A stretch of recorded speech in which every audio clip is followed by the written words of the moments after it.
Well, Courtney, thank you so much for joining us here today. For our viewers, give us an introduction to Timeless and the company's business model. Well, Timeless Herbal Care was a company I began 5 years ago, and the company is a fully licensed producer in Jamaica.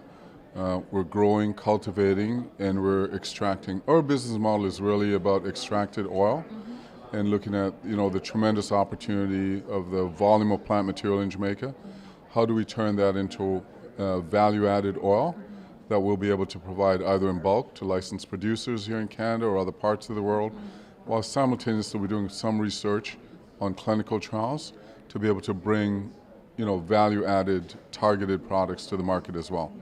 One of the things that we're talking about tonight, Courtney, is the next wave of the medical marijuana market. So what does that look like to you?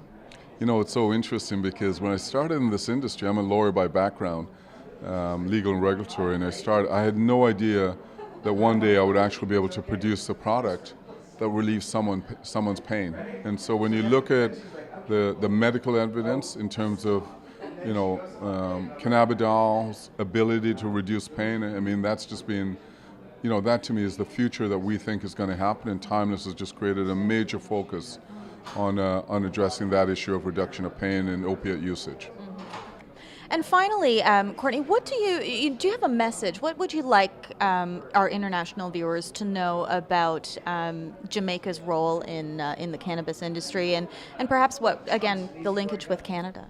Well, I think it's very clear that, what we describe as medical marijuana, whichever definition you want to attach to it, is potentially going to be one of the largest businesses the world has ever seen.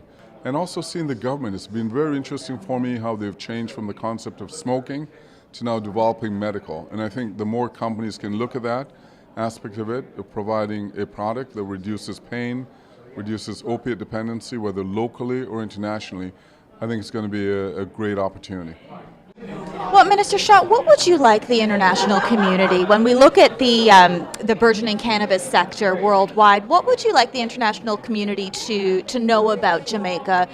What message would you like to send to them about Jamaica's experience with legalizing the cannabis sector? We want the world to know that Jamaica is not just about coming and having a spliff of ganja to smoke, right? But that we want to be part of the technology of medical marijuana. We want to, and we are confident that upon all of the due diligence and all of the research, we are confident that our products in Jamaica are going to be coming out on top in terms of quality. In fact, Timeless Herbal Care, who put on this event here today, they have a greenhouse facility in my own constituency in Jamaica, and they have just tested the first samples of oil that they have extracted from their reapings in their project in Jamaica. We believe that this industry is set to take off as a major industrial industry for the medical and, yes, the recreational sectors globally. What Timeless is positioning itself to do is really, take the research-based approach to cannabis and CBD in particular. So, as we continue to move forward as a company, I think there's going to be, opportunities globally that trickle down into the sports sector and can really make a positive impact.